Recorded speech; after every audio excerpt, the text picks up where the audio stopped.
Peppermint, chaga, or reishi. They're all on the top 22 list. Okay, I heard you first. And it's kind of funny that that's the first one that's brought up, because I often joke that, you know, I don't even know if I'd be alive without reishi. It's at the center of hollow reed. It is like the heart of my practice. And it grows on the east and west coast, and you could grow this in your garage or in your home if you wanted to grow mushrooms, right? So this has got some folk names, okay, that'll tell you a bit of what it's used for. One is miraculous chi herb, suggesting really good for energy. Miraculous chi herb. Have you tried this one yet, Joy? Yes, I did, and it makes my mouth dry. It is drying. So the mushrooms dry dampness. Vata type, air types, like Joy's a great example of an air type. It's a little too dry. You could put it with some marshmallow tea or something, or mix it, just have less in another tea, right? It's also known as happy herb. It's very good for mood. Shaman's chi, also called ki, right? Good omen plant. And these are translations, right? From Chinese. Longevity herb.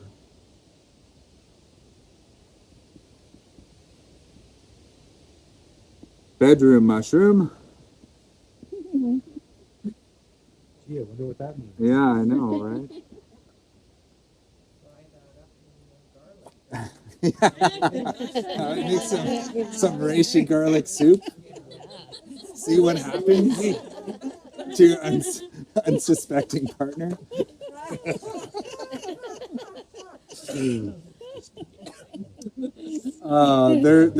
There's other names as well, but these are giving you a feel for mushrooms.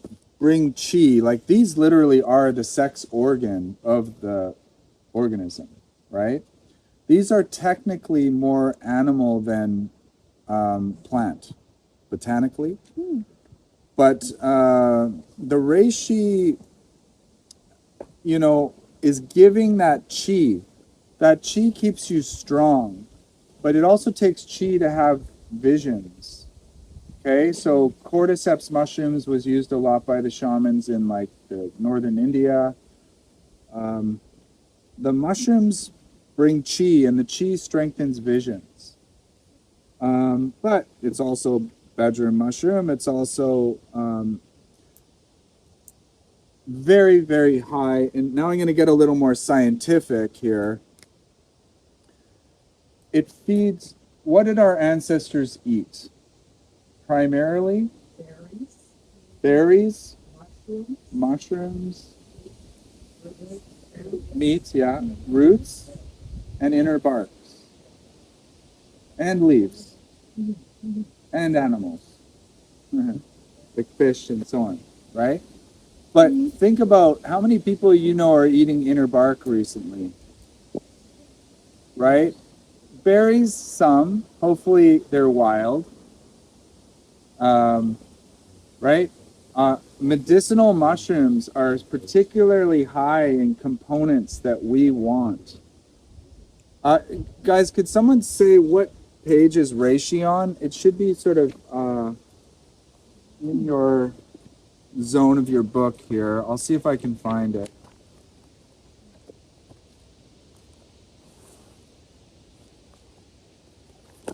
I mean, this is a synopsis, but you might as well write your notes there.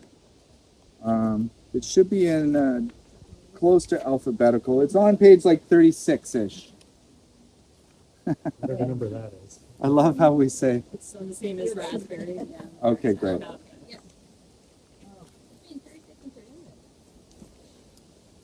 All right, so this is nice because you don't have to write this out. This truly miraculous mushroom is the main reason I could not limit the herbs in this text to Manitoba or North America for that matter. This is probably the most valued, respected herb fungus of the Orient. They call it the king of all the herbs there. Its English name is spirit plant. It does seem to have a spiritual quality to it. Its main uses are as follows. It's very good for asthma. It's an antihistamine. I will also mention it regulates mast cells.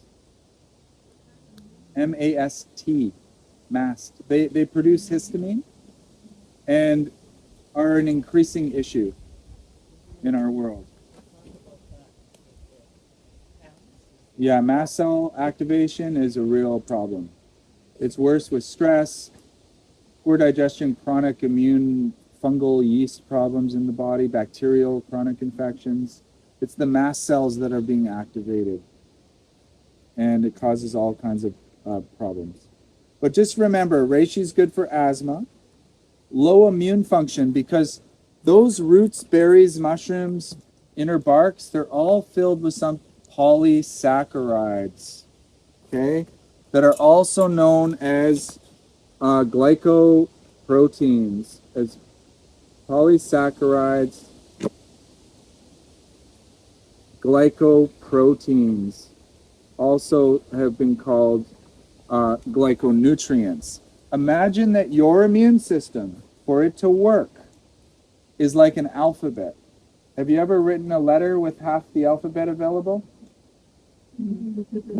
It's like watching that show, Wheel of Fortune. That's like your immune system trying to function without a full spectrum of glycoproteins, glyconutrients, polysaccharides. So echinacea root's high in this. Astragalus root's high in this. Elderberry, like there's so many that are high in these that are feeding our immune system. Beta glucans are very, very important. They're what's crucial to feeding the body what it needs for immune function. And not just immune function, but immune modulation. Because we've heard about all these autoimmune disorders going on. Mm-hmm. So people think, oh, then I shouldn't give anything that might feed the immune system. But that's not true. The immune system's out of whack. Okay, that has to do with the digestive system. That has to do with stress, even exposure to certain frequencies. However, if you want the immune system to function well, you have immune modulating herbs like medicinal mushrooms, like reishi, like ashwagandha root. And then you meditate and you ground and you journal and you cry your eyes out and you dance like you're 18 again to your favorite song. Just get it out, get the energy out moving.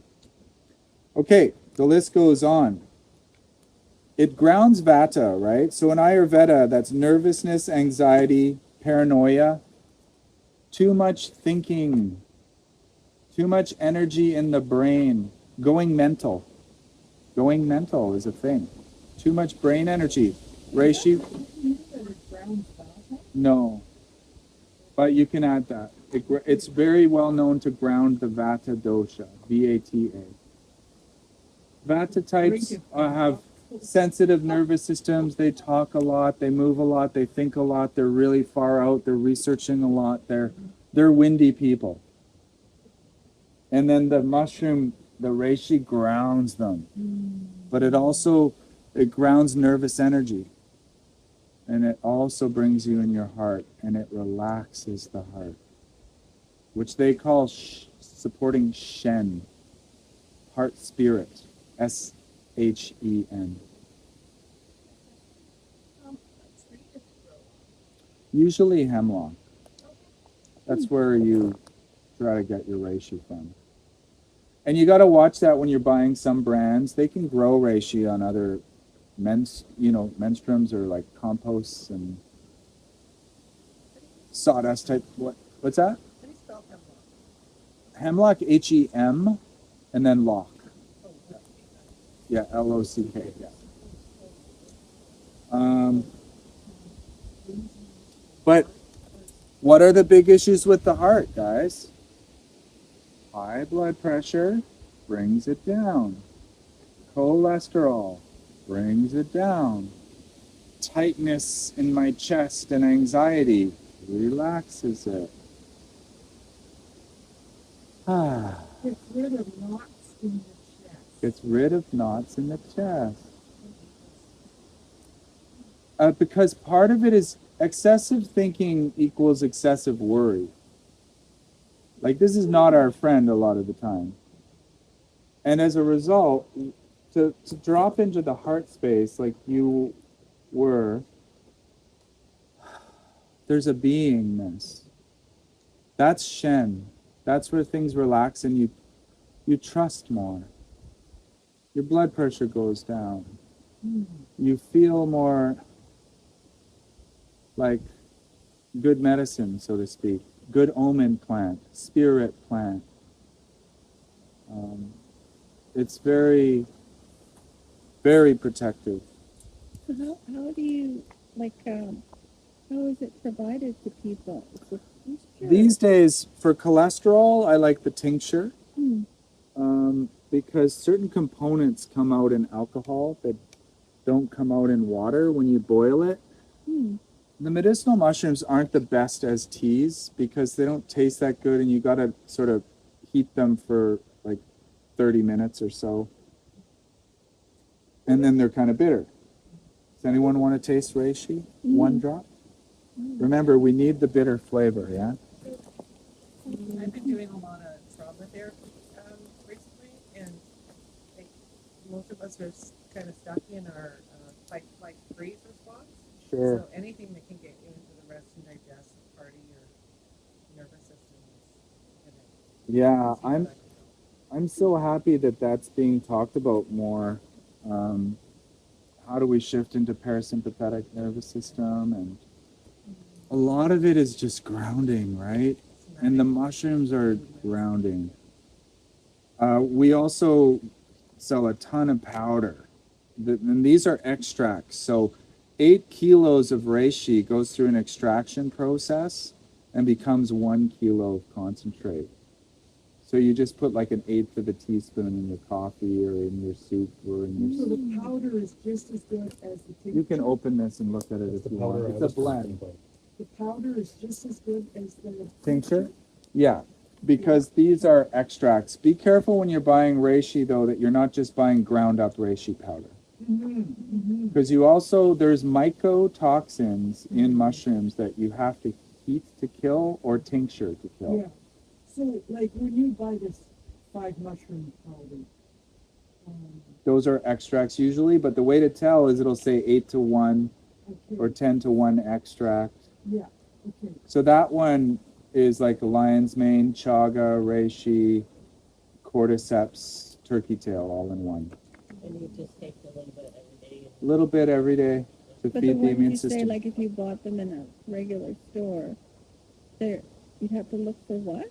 8 to 1 that they're... Yeah, 8 to- those are the extract ratios. Rather than just ground powder, Yeah, it'll say extract, right. 8 to 1 extract. But you could still buy it and it's good? Yeah, if it's Oh, an okay. extract. Oh, yeah. Oh, okay. Same No, for you're chocolate, looking you have for to switch extract. Yeah, Okay. powder as well. Not Yeah, I don't eat raw chaga either. okay. The extract is when it's actually like put down in your. At the bottom, or On the it should say extract though. Oh, okay. Otherwise it wouldn't Oh, say that. extract. Yeah, A true mushroom extract synergy. Mm. yeah, Okay. yeah. So extracts are I've seen it in, different. like, some Chaga, guys, isn't a mushroom, even though everyone calls it chaga mushroom. It's a fungus, right? So that's also partially why chaga tastes good. It's got vanillic acids in it.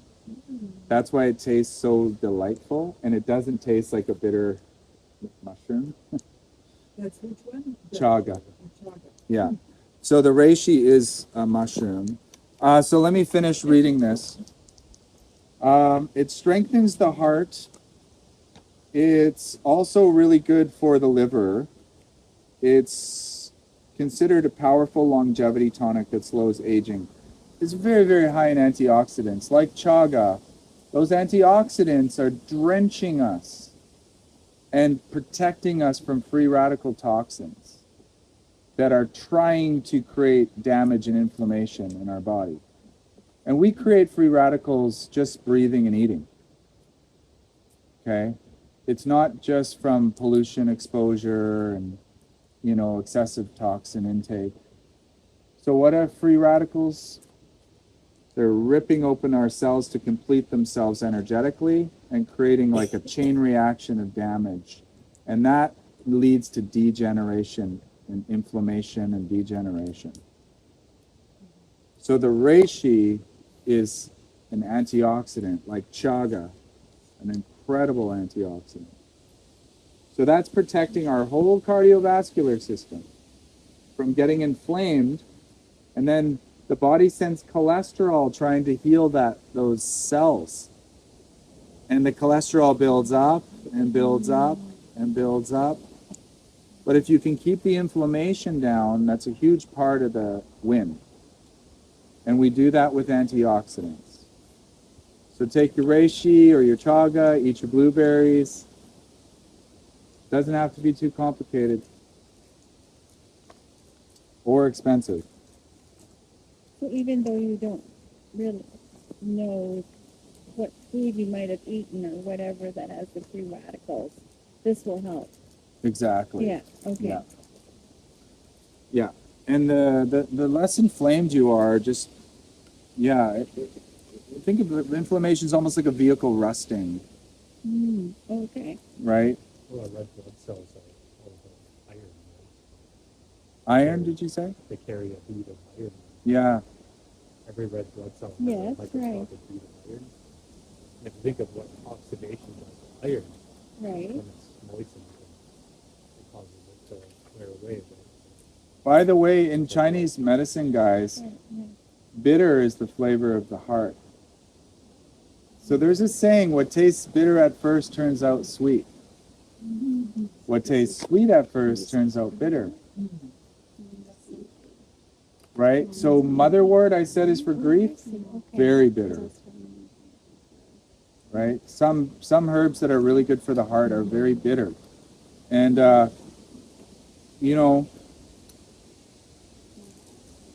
it's important that we're getting that flavor in. It's not crazy bitter though, reishi, eh?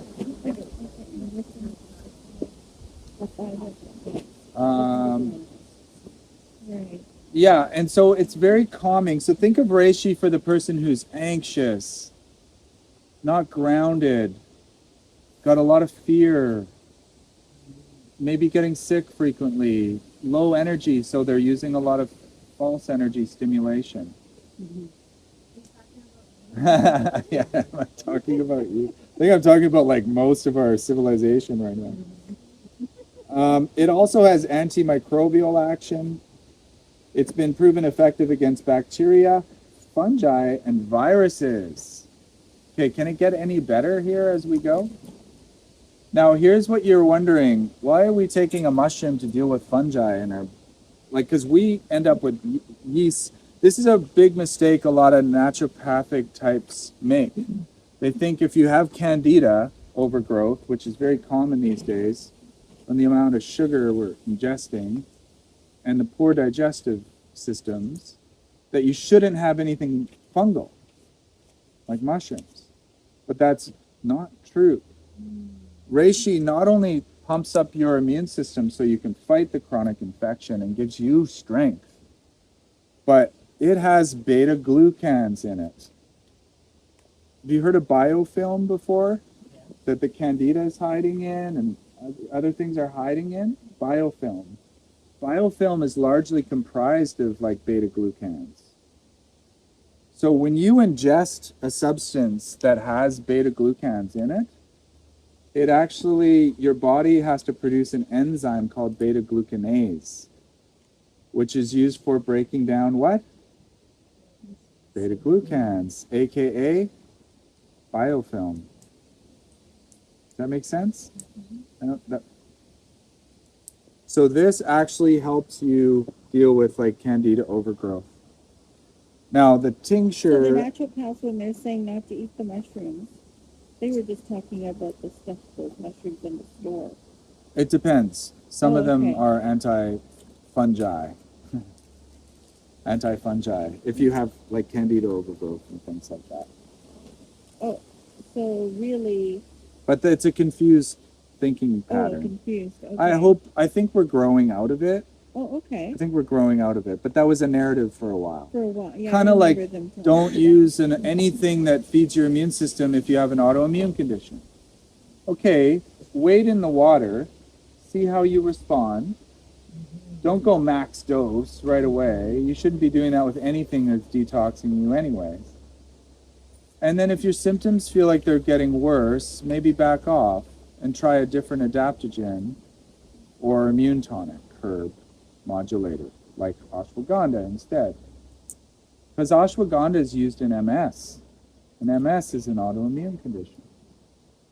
Because it's got steroids in it, but I don't want to talk about that one yet. Jesus, we're only getting through one herb right now. We've got 22 to go, or 21 to go. Okay, we got it. We'll see. Let's see. It's really, and honestly, I wrote this 20 years ago, but I will say through practice, this is useful in the digestive tract, calming the autonomic nervous system, reduces spasticity, ulcers, colitis, and it cleanses the liver. I have seen studies on PubMed studies on Crohn's disease and colitis and medicinal mushrooms. They're very good for helping those chronic. That's a dysbiosis of the wrong kind of flora through the whole GI tract. And the mushrooms go in and they clear up the dampness. They clear up the funky town that's going on there. The mushrooms know how to deal with decaying. They know how to transmute and dry up situations and thrive off of them. In other words, that's why I think, Joy, you experience, because you're on the dry side, you experience it as very drying. But a lot of people with serious bowel diseases are dampness diseases in herbal lingo. And if you could think of a swampy garden or a swampy compost pile, it's just not the right thing going on, is it? And so you have to dry up the dampness, feed the immune system to restore balance, and increase the fire element, which we do through the spice cabinet. The real medicine chest that all people anti-herbalism don't even know they're using. Right? Like people who aren't into herbs are like, pass me the turmeric or pass me the oregano for the stew. But there's a reason those ones are all central in our home. So it's not like you can't just take it once, like it's not one and done, right? It's That's something for that sure. you have to do every day. It's like gardening. None of us will be done.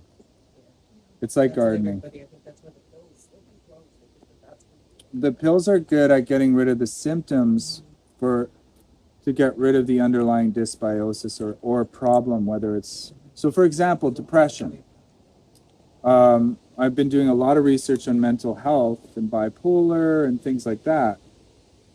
Neurologists are saying it's all due to gut dysbiosis. And even psychiatrists are saying we need to talk more about the bipolar diet than we do about the bipolar med. And I know there's a time and a place for antipsychotics and stuff like that, but sorry, I didn't mean to look at you there. Anya. For antipsychotics, no, I'm just kidding. Yeah, no, I know nothing about that. That would be, I don't believe, anyways, that was just a coincidence.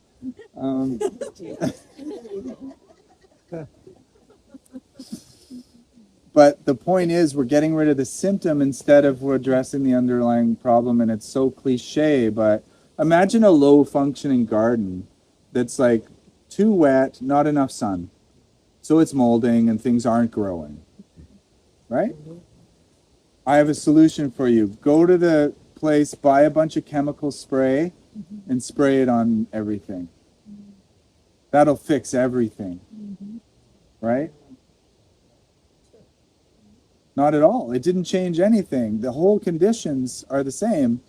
It's going to just contaminate it, and then the whole problem comes back. And in fact, the strongest pathogenic molds and so on tend to be the ones that survive, the strongest strains. Same with us when we do that kind of thing with antibiotics and stuff.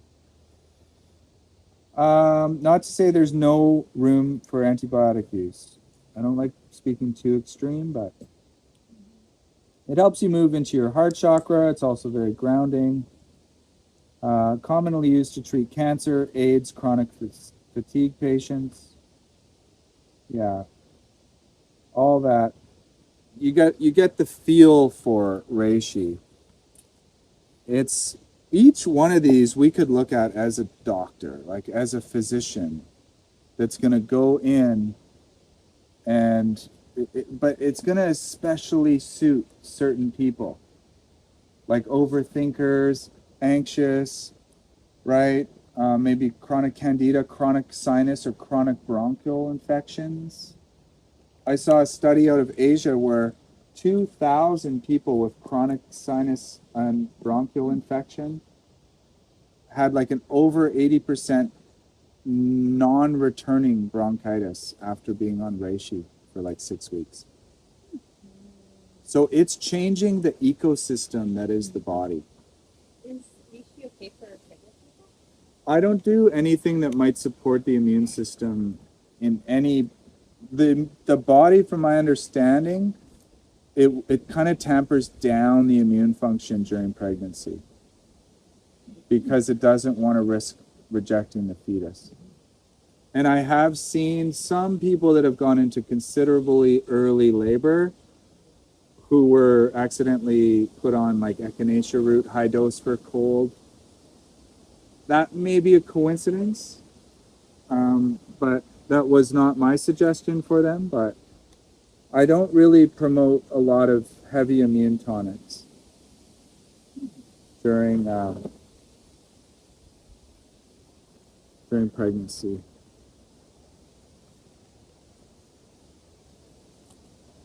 This information is for educational purposes only. Don't try this at home. At least about 6 weeks. What's that? In 6 weeks, you might see. Well, you'll notice quite quickly. Oh, But if really? you had recurring bronchitis, which tends to be fungal, Okay. right? Or sinusitis tends to be fungal.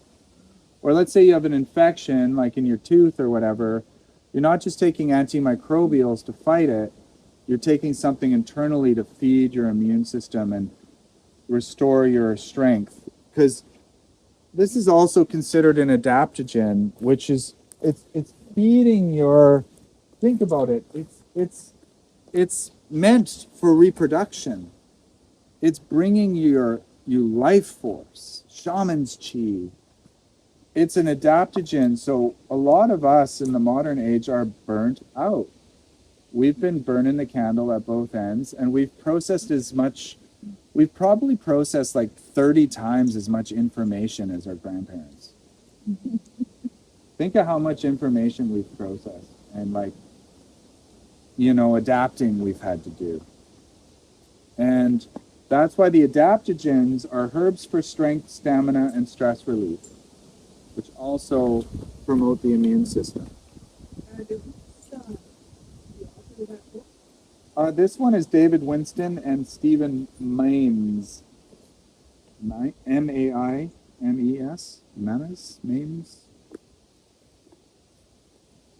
I'm going to pass around, for those who aren't allergic to raw, locally roasted chocolate, hand-grown in Mexico. This is cacao to get us through our next little stretch before we take a break. Okay, because we're in an intensive. Because we start at noon, which is nice, but then we really focus like this, and then we'll take a break, and then we'll do a walk and look at some plants, okay?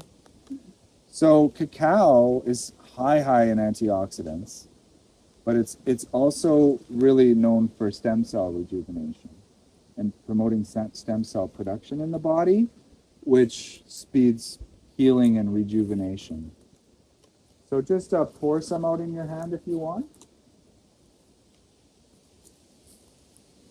See, it's like these. That's funny because I'm noticing this is.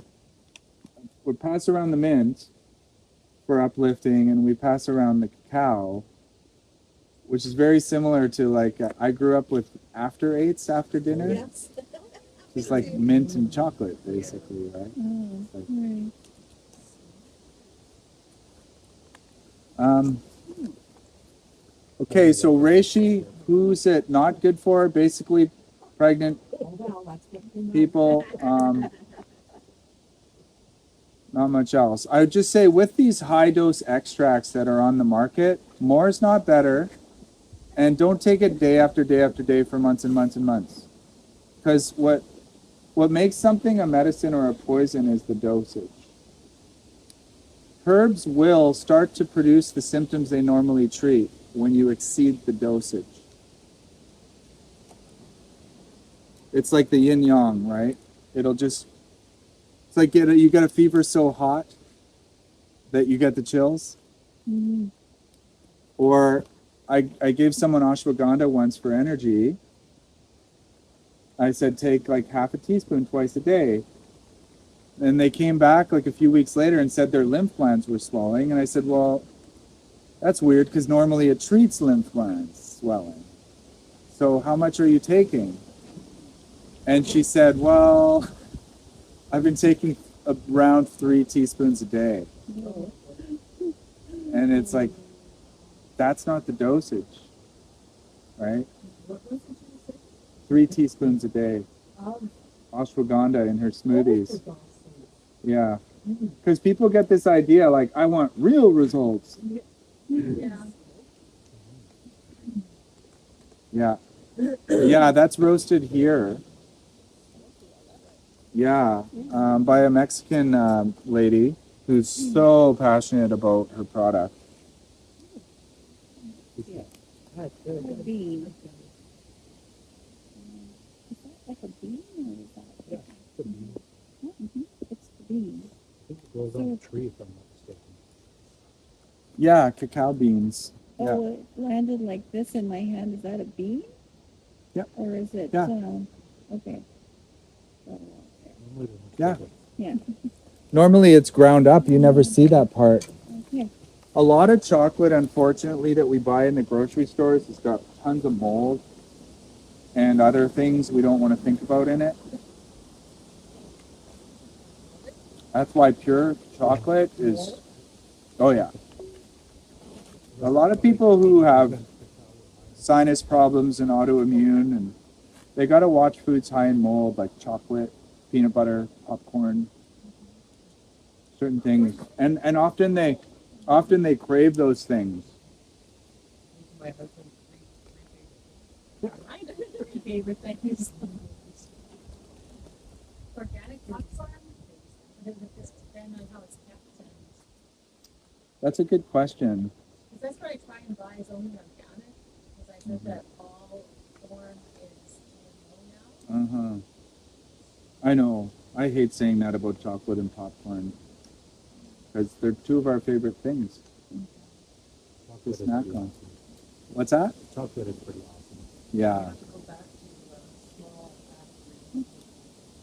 So what this woman makes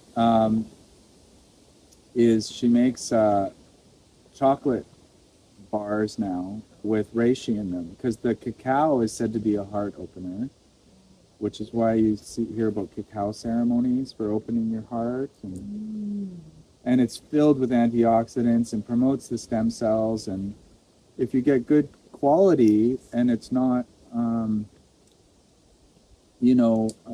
filled with sugar, then you're getting it with medicinal mushrooms in it.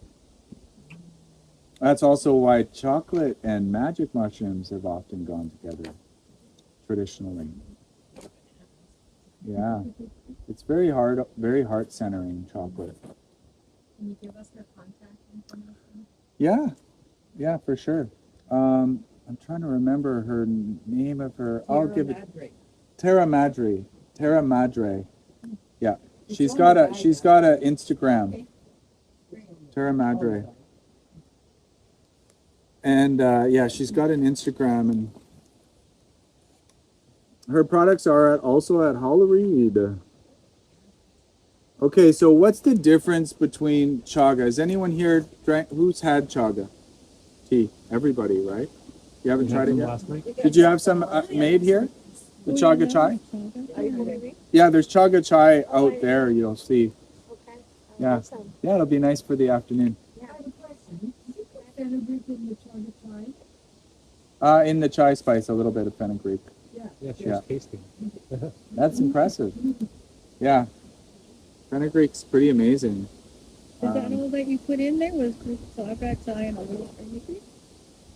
No, the chai spice is a bunch of chai spices, including fenugreek. Oh, okay. Yeah. All right, so I know that.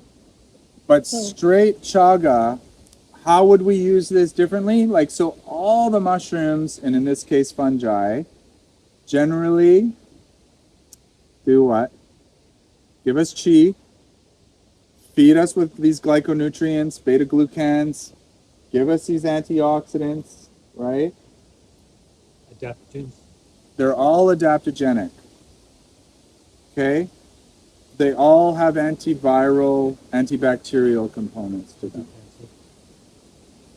Virtually every medicinal mushroom has got research on it with cancer, suggesting it's positive against various cancer cell lines.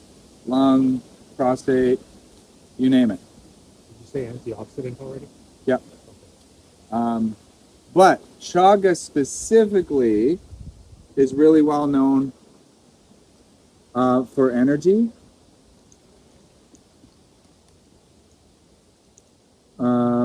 Bowel inflammation. A lot of its research comes out of Russia, the Soviet Union days. And they discovered a lot of the peasants there were really healthy. They couldn't afford the fancy teas everyone was drinking. And they lived on this birch conch, this birch mushroom. So when you see the chaga, what you're actually seeing is a concentration of birch medicine. Betulinic acid. And so if you've noticed, the birch is special. Mm-hmm. And the birch, if you've noticed, you can go hiking and you step on the bark and the whole inside is rotted out. But the bark has not decayed. Yeah. Even in the water, the bark is not decaying. Mm-hmm. That's a good sign. So the birch brings this light. It's the opposite of decay. And you can even rub the birch and your hand will turn white and cover it and sunscreen yourself. But it's also fighting cancer. Okay? The chaga is high in these betulinic acid from birch. Okay? So anything to do with inflammation is chaga. I don't care if anything that ends in itis, arthritis, colitis, sinusitis, you know? Any irritants like rheumatitis. The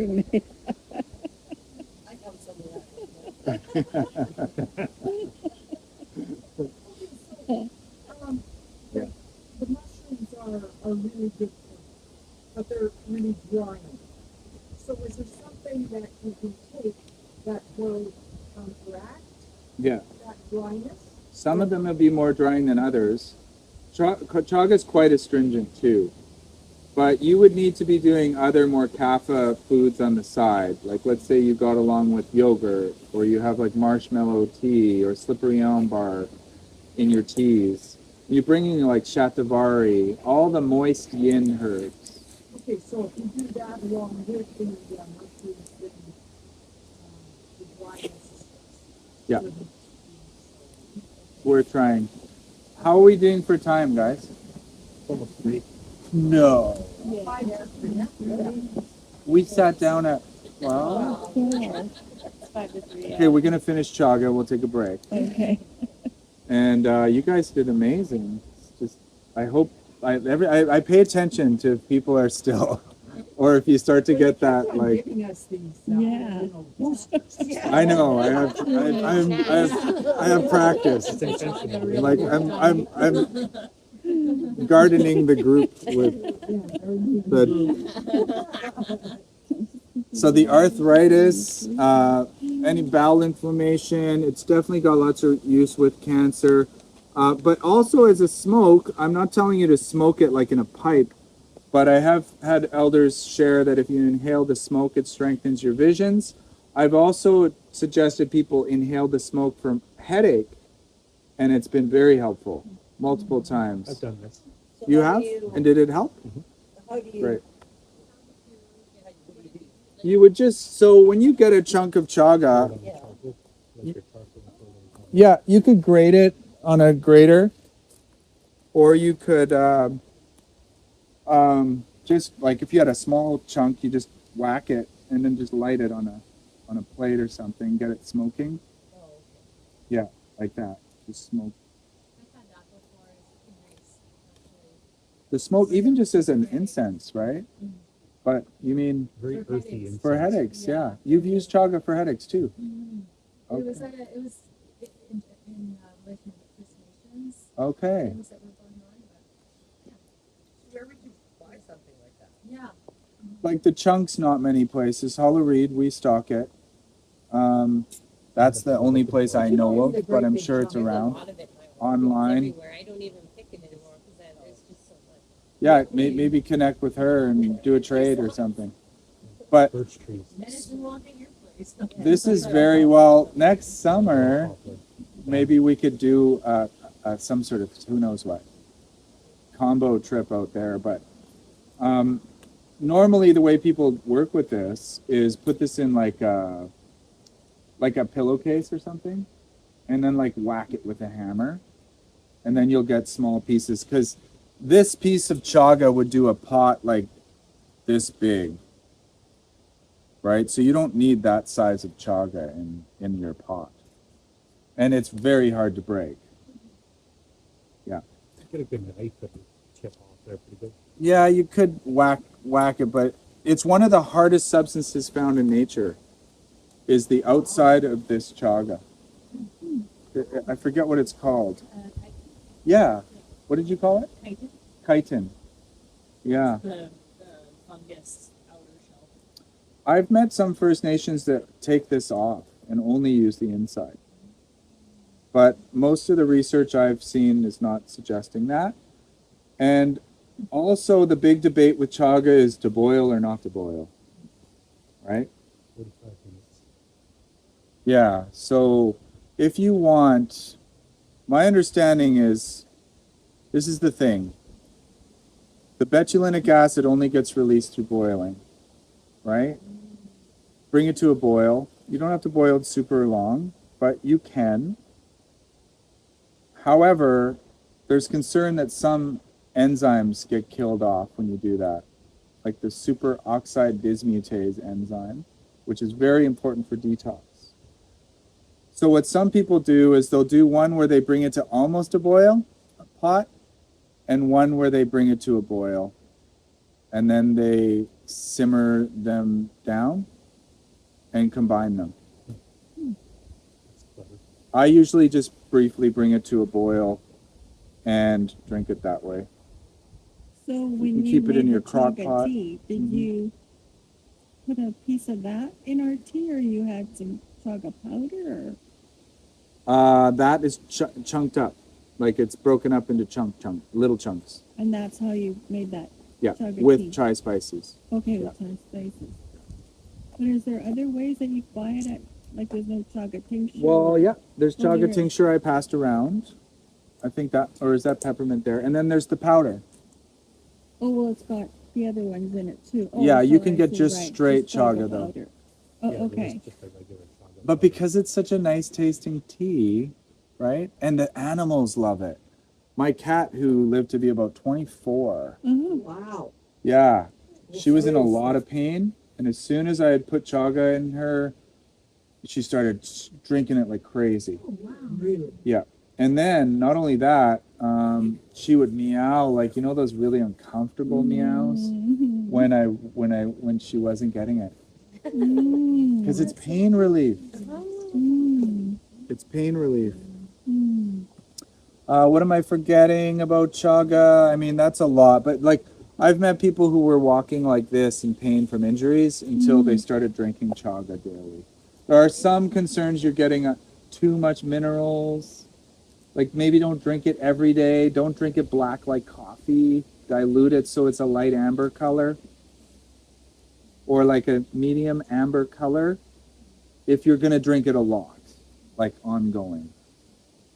So when I first heard about fungi like a dozen years ago, and I got right into it at the health food store, and it made me like dizzy. And Yeah. I consecutively kept trying, I was like, kept making me dizzy. So when I researched it, so is it good for people with low blood pressure? So then I really haven't touched it since until like the last year. I was like, okay. So I was like kind of worried about it. I was like, I'll try introducing that again, but now it doesn't bother me. It doesn't bother you. Yeah. I haven't, yeah, my blood pressure, I have no idea. I'm not sure, but at that time I was like pregnant, breastfeeding. Okay, right. And I had very low blood pressure. So you had very low blood pressure. Well, that's good information. So people with low blood pressure, yeah, could be. It's good for you or not? No, it could.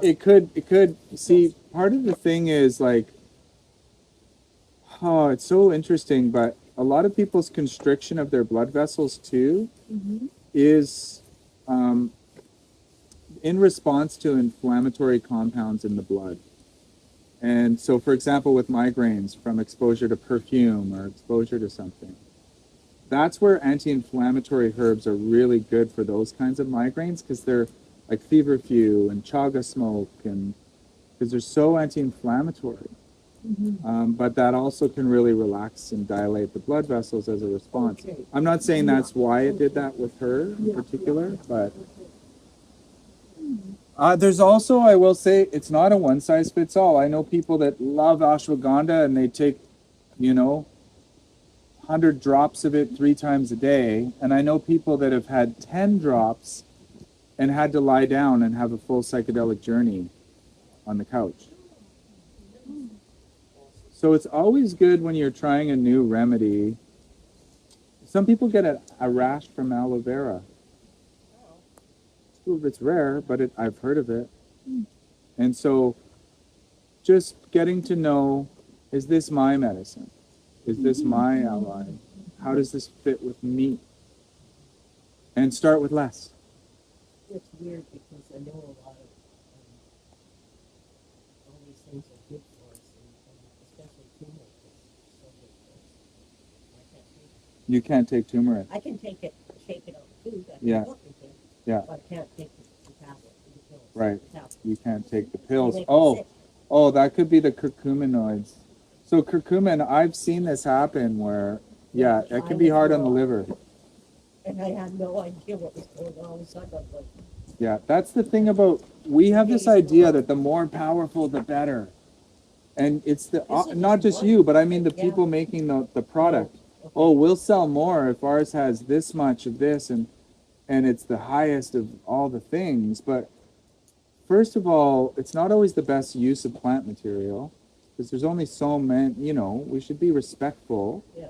of our use of the plants, but also that's where you run into side effects.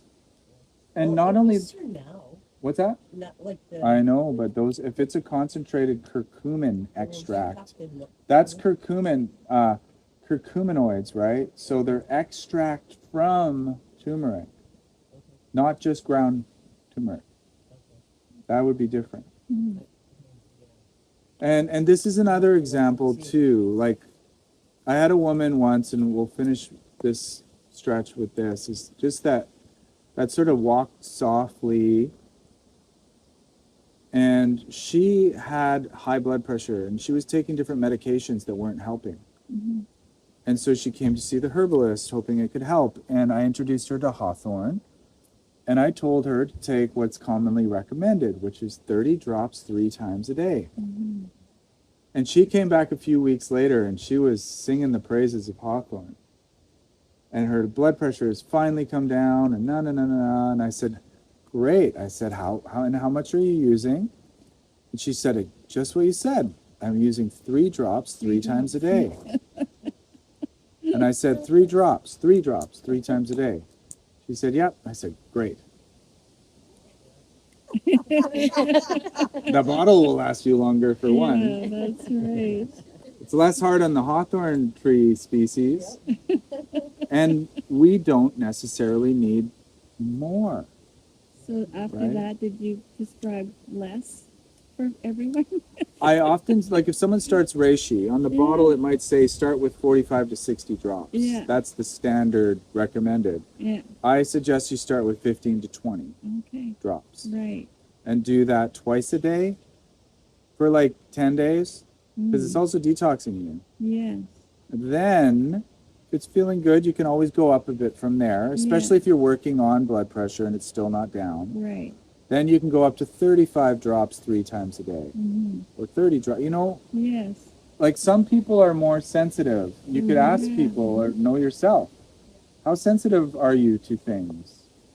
Right? Oh, I'm pretty sensitive to everything. Okay. You're a good candidate to start with less.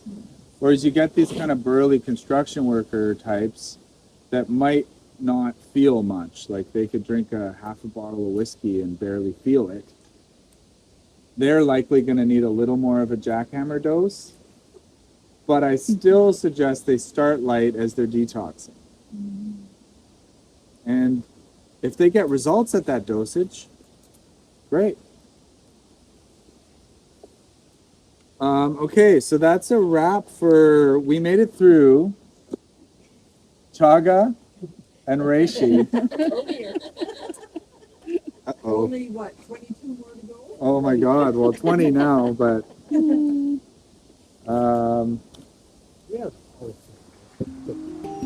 yeah, we've got, yeah. So guys, let's consider, what do you think? Like, to have a snack, use the bathroom, maybe some people want to either lay down or go for a walk, like 35 minutes, 40 minutes, 45 minutes? Too long. 30 minutes. 30 minutes, okay.